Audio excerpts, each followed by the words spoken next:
নানা কর্মসূচির মধ্য দিয়ে পালিত হচ্ছে ঐতিহাসিক জুলাই গণ অভ্যুত্থান দিবস। এ বিষয়ে আলোচনা করতে কিশোরগঞ্জ থেকে আমাদের সাথে যোগ দিয়েছেন জুলাই যোদ্ধা আবু হানিফ। আবু হানিফ, আপনাকে স্বাগত জানাচ্ছি আমাদের ইন্ডিপেন্ডেন্ট সংবাদে।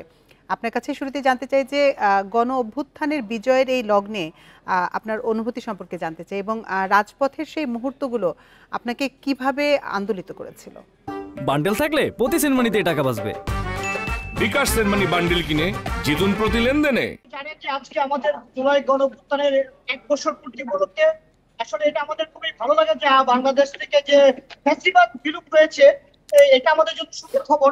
কিন্তু আজকের এই জুলাই গণঅভ্যুত্থানের 1 বছরের মাথায় এসে আমাদেরকে আসলে অনেকটাই হতাশা হচ্ছে যে আমাদের যে আকাঙ্ক্ষা নিয়ে জুলাই গণঅভ্যুত্থান সংগঠিত হয়েছিল, যে চাপটাকে ধারণ করে ছাত্র জনতা রাজপথে নেমেছিল, 1 বছরের মাথায় অনেকাংশ এখন পর্যন্ত আমরা বাস্তবায়ন করতে পারিনি। আমাদের যে আকাঙ্ক্ষা ছিল বাংলাদেশের যে গতানুগতিক যে রাজনৈতিক যে পরিবর্তন, যে আমরা একটি নতুন রাজনীতি বিনির্মাণ করতে চাই, যে বাংলাদেশের বিদ্যমান রাজনৈতিক যে কাঠামো সেটা সংস্কার করতে চাই, সেটুকু এখন পর্যন্ত আমাদের বাস্তবায়ন হয়নি।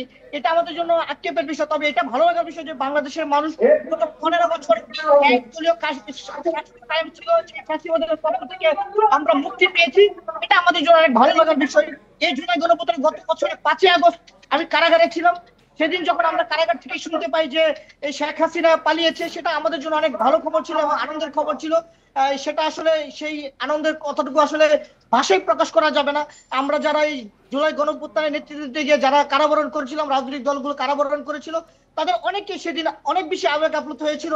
আমরা অনেক বেশি আবেগ আপ্লুত হয়েছিলাম যে আসলে আমাদের যে লক্ষ্যে আমরা আজকে কারাগারে ছিলাম, আমাদের যে দমন পীড়ন করে আমাদের যে সরকার যে কারাগারে আটক করেছিল, ছাত্র জনতার গণঅভ্যুত্থানের মধ্য দিয়ে হাসিনা পালিয়ে যেতে বাধ্য হয়েছে এবং আমরা সেদিন কারাগার থেকে জানতে পারি যে হাসিনা পালিয়ে গেছে। এবং পরের দিন আমরা আবু হানিফ, আপনাকে অসংখ্য ধন্যবাদ আমাদের সাথে যোগ দেবার জন্য।